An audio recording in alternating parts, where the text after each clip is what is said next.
Hai semuanya, selamat datang kembali di channel Infinity. Kembali bercerita akan sebuah film yang berjudul Morbius. Berawal dari pulau di daerah Costa Rica, di dalam helikopter itu ada Dr. Michael Morbius dan beberapa kru helikopter bayaran. Setelah mendarat, mereka pun memasang alat perangkap kelelawar yang dipasang di mulut goa di pulau Costa Rica itu. Di dalam gua yang besar itu terdapat ribuan kelelawar penghisap darah. Kelelawar itu hanya minum darah untuk bertahan hidup. Dr. Michael Morbius pun langsung menyengat tangannya dengan pisau, lalu menghadapkan telapak tangannya ke arah gua dan tiba-tiba ribuan kelelawar tertarik dengan darah Michael Morbius dan malah menyerbu keluar dari gua dan menyerang para kru helikopter. Kembali ke 25 tahun sebelumnya di negara Yunani di sebuah rumah sakit. Di sana Michael Morbius yang baru berusia 10 tahun dirawat oleh Dr. Nicole. Morbius kecil menderita kelainan darah langka yang mengharuskannya melakukan transfusi darah 3 kali sehari dan berjalan dengan menggunakan bantuan tongkat. Di hari itu Morbius tengah bermain catur. Dia kedatangan teman baru sesama penderita kelainan darah yang juga akan dirawat di rumah sakit itu. Anak baru itu memperkenalkan dirinya dengan nama Lucian, namun lebih suka memanggil namanya dengan sebutan Milo. Pada suatu hari, alat pompa darah Milo tidak berfungsi, membuat dia pingsan dan Morbius pun panik. Kemudian Morbius kecil dengan pintarnya membuka alat pompa darah itu menggunakan pegas besi yang ada dalam ballpoint untuk membuat pengganti baterai. Akhirnya mesin pompa darah bisa aktif kembali dan Milo terbangun dan akhirnya dia pun sadar. Morbius kelihatan sangat senang karena pada awalnya dia sangat takut jika Milo sudah mati. Kemudian Morbius dipanggil oleh Dr. Nicole yang tidak percaya dengan kemampuan dan kepintaran si Morbius dalam mengambil tindakan yang cepat. Peristiwa itu membuat dia tahu bahwa Morbius memiliki bakat dan kecerdasan. Akhirnya Dr. Nicole mendorong Morbius untuk mendapatkan beasiswa agar disekolahkan menjadi seorang dokter dan seorang ilmuwan di kota New York. Akhirnya Morbius meninggalkan surat perpisahan buat Milo. Ketika Milo tengah membaca surat Morbius, suratnya terbang keluar dari jendela dan membuat Milo mengambil surat itu. Ternyata suratnya jatuh di halaman depan sekolah yang banyak anak nakal. Pada saat akan mengambil dan merebut surat itu, Milo malah dipukul oleh anak nakal itu. Namun Dr. Nicholas datang dan membantunya.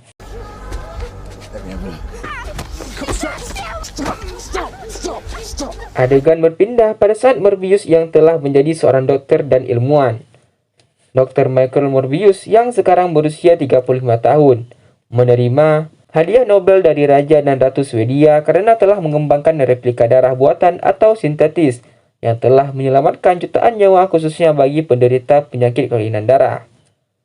Di Lab Horizon, Dr. Morbius bersama pacarnya Dr. Martin, mereka bekerja sama merawat setiap pasien anak-anak yang mengidap penyakit kelainan darah, seperti yang dialami Dr. Morbius. Hal itu membuat dirinya dekat dengan pasien karena merasakan penderitaan yang sama. Di samping itu, dia terus melakukan penelitian untuk menemukan formulasi penyembuhan penyakitnya. Dr. Martin penasaran sekali dengan apa yang sebenarnya Dr. Morbius lakukan di Pulau Costa Rica saat itu. Dan ternyata, di Lab Horizon telah disembunyikan banyak sekali kelelawar. Dr. Martin sebenarnya mengetahui, namun Dr. Morbius berusaha untuk menyembunyikannya. Dr. Morbius berkata kepada Dr. Martin, sebenarnya semua ini untuk mencari formulasi serum atau obat penawar penyakit orang kelainan darah termasuk dirinya sendiri. Ternyata Dr. Morbius selama ini sudah melakukan percobaan terkait kelelawar ini, mulai pembedahan pemisahan jaringan kelelawar dan pencampuran bahan kimia tertentu. Percobaan ini telah dilakukan ratusan kali ke sebuah objek yaitu tikus, namun selalu gagal. Tujuan penelitian ini adalah untuk menggabungkan DNA kelelawar dengan makhluk hidup lainnya hingga ke manusia, dengan tujuan mendapatkan replika sifat alami kelelawar yang hidup dan tertarik kepada darah. Nantinya serum ini dapat digunakan sebagai obat penyembuh bagi penderita kelainan darah termasuk Morbius sendiri. Setelah pencampuran selesai, Dr. Morbius melakukan percobaan kembali dengan menyuntikkan serum kepada seekor tikus. Namun ternyata tikus itu tergeletak pingsan. Mereka pikir tikus itu mati. Setelah mereka memeriksa pasien anak yang kolaps secara tiba-tiba, Dr. Martin melihat tikus itu bergerak dan kembali hidup dan mengabari kepada Dr. Morbius. Morbius langsung menghubungi sahabatnya yaitu Milo. Milo saat ini menjadi orang kaya dan di sana juga ada Dr. Nicholas yang masih setia merawat Milo. Morbius mengajak Milo untuk jalan-jalan karena ada hal yang ingin dia bicarakan. Mereka pergi ke sebuah taman. Di sana, Dr. Morbius mengatakan kepada Milo bahwa dia sudah menemukan obat penawar penyakit mereka, dan dia membutuhkan bantuan Milo untuk memulai percobaan ini. Akhirnya, Milo pun membantu dengan menyiapkan kapal dan kru kapal selama mereka berada di laut. Adegan berlanjut di perairan internasional, tepatnya di pesisir timur. Dr. Morbius yang ditemani Dr. Martin dan beberapa kru bayaran bersenjata lengkap. Dr. Morbius memulai percobaan gilanya dengan menyuntikkan pembuatan penggabungan DNA kelelawar. Ini merupakan percobaan pertama kali kepada manusia. Dr. Martin awalnya tidak mau melakukan karena dia sayang dan cinta kepada Morbius. Namun setelah diyakinkan oleh Morbius bahwa semua akan baik-baik saja, dia menurut dan memulai menyuntik serum itu melalui tulang belakang. Ada 3 botol serum yang dibuat oleh Dr. Morbius. Satu sudah digunakan dalam percobaan ini, sehingga hanya tersisa tinggal 2 botol saja. Setelah selesai, tubuh Dr. Morbius mulai bereaksi. Dia merasakan sakit yang parah dan badannya mulai bergetar dan berguncang sangat hebat. Dr. Martin pun mulai khawatir, namun dia tetap fokus dengan pekerjaannya. Kemudian salah satu kru kapal datang ke bawah ke ruangan lab itu, di mana di sana ada Dr. Martin yang masih memantau perkembangan Morbius. Di sana Dr. Martin menyuruh kru kapal itu untuk keluar dari lab karena merupakan itu tempat yang sangat privat. Dan secara tiba-tiba, Dr. Morbius yang telah diikat di sebuah kursi menghilang. Kru kapal akhirnya mengecek dan ternyata Morbius sudah bergelantungan di atas lab itu. Morbius bertransformasi seperti monster kelelawar. Dr. Martin memperingati kru kapal agar tidak menembak, namun tidak dihiraukan. Akhirnya kru kapal itu mati karena dihisap darahnya sampai habis. Dr. Martin pun ketakutan dan langsung menutup dan mengunci ruangan isolasi itu. Kru kapal lainnya menyusul dan melihat teman yang telah mati dibunuh oleh Morbius. Mereka menembaki Morbius. Dr. Martin berusaha menghalangi mereka, namun didorong dan kepalanya terbentur ke lantai sehingga dia pun pingsan. Melihat Dr. Martin pingsan membuat Morbius semakin ganas membunuh para kru kapal itu. Secara membabi buta dan brutal, Morbius menyerang dan menyayat serta menghisap darah kru kapal itu. Dia membunuh mereka satu persatu seperti hewan buas yang haus akan darah. Setelah semua kru kapal mati dan semua darah mereka habis, Morbius akhirnya bangun dan kembali menjadi manusia. Badannya mulai berotot dan memiliki tenaga seperti tidak memiliki penyakit sama sekali. Ketika Morbius tersadar, ia jadi bingung kenapa semua orang pada mati. Dia pun mengecek CCTV yang ada di dalam kapal itu. Dia langsung muntah, dia tidak sadar dengan pembunuhan massal yang telah dia lakukan. Kemudian dia lega setelah melihat Dr. Martin masih hidup, dan dia langsung menyelimuti Dr. Martin. Morbius langsung menghubungi radio darurat terdekat untuk memberikan informasi pembunuhan di dalam kapal itu dan untuk meminta bantuan. Kemudian Dr. Morbius kabur dengan melompat ke laut dari kapal tersebut. Kemudian agen FBI datang dan memeriksa TKP pembunuhan dan mengevakuasi para korban, termasuk Dr. Martin yang masih hidup. Morbius kembali ke kota New York untuk melanjutkan eksperimen di lab Horizonnya. Morbius mempelajari segala efek bagi tubuhnya setelah disuntik serum. Dia mempelajari semua kekuatannya saat ini, termasuk pendengaran yang sangat tajam dengan radar kelelawar. Morbius masih mengonsumsi darah buatannya. Dia menahan diri untuk tidak minum darah manusia seperti yang dilakukan di saat di kapal. Morbius mencatat setiap durasi. Ternyata darah buatan hanya efektif dalam waktu 6 jam saja. Berbeda dengan kalau dia meminum kantong darah manusia. Milo yang sudah tahu melalui berita di televisi kejadian di kapal, dia datang ke lab itu dan bertemu dengan Morbius. Morbius yang berada di ruang isolasi terlihat lemas dan membutuhkan darah buatan. Dia meminta bantuan Milo untuk mengambil darah sintetis itu. Milo segera ke ruangan pendingin untuk mengambilkan darah untuk Morbius. Milo terkejut dengan perubahan Morbius pada bagian badannya. Dia bisa berjalan sendiri tanpa bantuan tongkat. Dia terlihat sangat sehat. Milo pun sangat ingin obat itu. Namun Morbius tidak memberikan kepadanya karena ini merupakan sebuah kutukan. Tapi Milo masih ngotot. Hal itu membuat Morbius langsung marah dan menyuruhnya untuk pergi. Milo mulai ketakutan dan dia pergi dengan sangat kecewa terhadap Milo karena telah meninggalkan Morbius. Di sebuah malam, seorang perawat di Lab Horizon nampak lari ketakutan. Dia dikejar oleh seorang misterius seperti seorang vampir. Perawat tersebut dibunuh dan dihisap darahnya oleh makhluk misterius itu. Pagi harinya, orang-orang heboh dengan penemuan mayat perawat itu. Morbius pun merasa sangat bersalah. Dia pikir bahwa dialah yang telah membunuh perawat itu tanpa sadar. Dia pun langsung cepat-cepat pergi ke Lab Horizon dengan mengemasi darah buatannya. Ketika dia baru keluar dari pintu utama, dia ditarik oleh 2 agen polisi.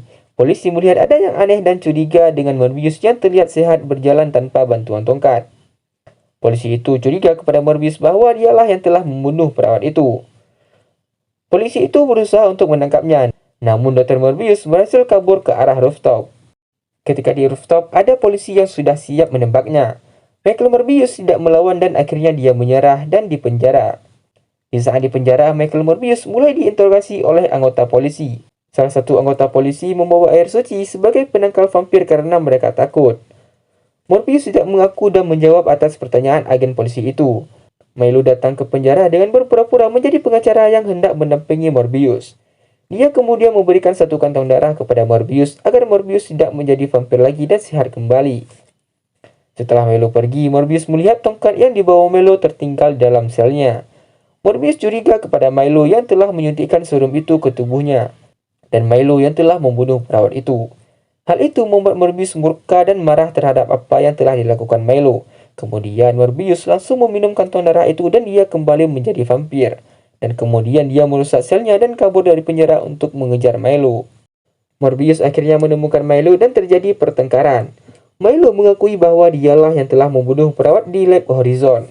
Kemudian terjadi pertarungan seru antara keduanya. Milo tidak bisa mengendalikan kekuatannya. Dia menyerang dan membunuh siapa saja orang yang ada di sekelilingnya. Milo telah membunuh secara membabi buta polisi-polisi itu. Dan pertarungan Morbius dan Milo berlanjut sampai di stasiun bawah tanah. Di stasiun bawah tanah inilah Morbius mulai belajar mengendalikan kekuatan terbangnya. Polisi menyangka bahwa Morbiuslah orang yang bertanggung jawab atas pembunuhan selama ini. Berita buronan Morbius menjadi orang yang paling dicari di kota, dan menjadi headline berita termasuk di Daily Bugle. Akhirnya Dr. Morbius bertemu dengan Dr. Martin, yaitu pacarnya. Dia meminta bantuannya untuk mengambil semua alat dan juga laptop di Lab Horizon untuk dibawa ke lab barunya. Lab itu dia temukan dari seorang pencetak uang palsu. Di malam itu Milo pergi ke sebuah klub. Kemudian dia bertemu dengan seorang perempuan. Ternyata perempuan itu membawa seorang pacar. Di klub itu dia hampir terlibat perkelahian, namun ia menahan amarahnya. Sepulang dari klub, pacar perempuan itu keluar dan Milo sudah menunggu dengan dendam, dan langsung menyerang dan membunuh mereka dan menghisap semua darah mereka. Milo tidak sadar bahwa dia telah terekam CCTV, dan pada akhirnya para polisi mengetahui bahwa ada vampir lain selain Morbius. Akhirnya Milo masuk berita. Kemudian Dr. Nicholas datang ke rumah Milo yang lagi stres karena dirinya masuk dalam berita. Dr. Nicholas terkejut dengan perubahan Milo yang berubah menjadi vampir dan Dr. Nicholas berusaha untuk menolongnya. Tapi Milo berubah jahat dan melukai Dr. Nicholas. Sementara itu, Dr. Morbius dan Dr. Martin telah berhasil membuat serum obat penawar racun untuk penyakit vampir. Dan dia segera mencari Milo untuk menghentikannya. Namun dia mendapat telepon dari Dr. Nicole yang lagi sekarat dan meminta bantuan Morbius. Morbius pun langsung datang ke rumah Milo dan melihat Dr. Nicole yang dalam keadaan sekarat dengan penuh bersimbah darah. Akhirnya Dr. Nicole mati karena kehabisan darah. Dr. Morbius semakin besar tekadnya untuk menghentikan Milo dengan obat vampir itu. Namun dengan radar Morbius terdengar kalau Dr. Martin pacarnya meminta bantuan. Ternyata di situ ada suara makhluk yang sedang mengancam ingin membunuh Dr. Martin. Dengan segera Dr. Morbius menggunakan kekuatan radarnya untuk mengetahui titik lokasi mereka berdua. Dr. Morbius mengetahui mereka berada di sebuah rooftop, dan dia langsung terbang dengan sangat cepat. Namun Dr. Morbius terlambat karena Dr. Martin sudah kehabisan darah akibat bagian dadanya ditusuk dengan kuku tajam Milo. Dalam keadaan sekarat, dia pun berciuman dengan Morbius. Tetapi Dr. Martin menggigit lidah Morbius sehingga kemudian tertetes darah ke dalam mulut Dr. Martin. Pada akhirnya terjadi pertarungan sengit antara Morbius dan Milo. Morbius berhasil mengendalikan ribuan kelelawar di kota itu untuk menyerang Milo. Morbius menyuntikkan penawar berupa racun kepada tubuh Milo dan akhirnya Milo pun mati. Setelah polisi datang dan mengepung tempat itu, Milo berhasil keluar dengan sangat cepat bersama ribuan kelelawarnya. Sementara Dr. Martin hidup kembali dan warna matanya berubah menjadi merah, menjadi vampir karena telah meminum tetesan darah Morbius. Demikian alur cerita film Morbius. Jangan lupa subscribe, like, dan komen. Dan terima kasih, sampai jumpa di video berikutnya.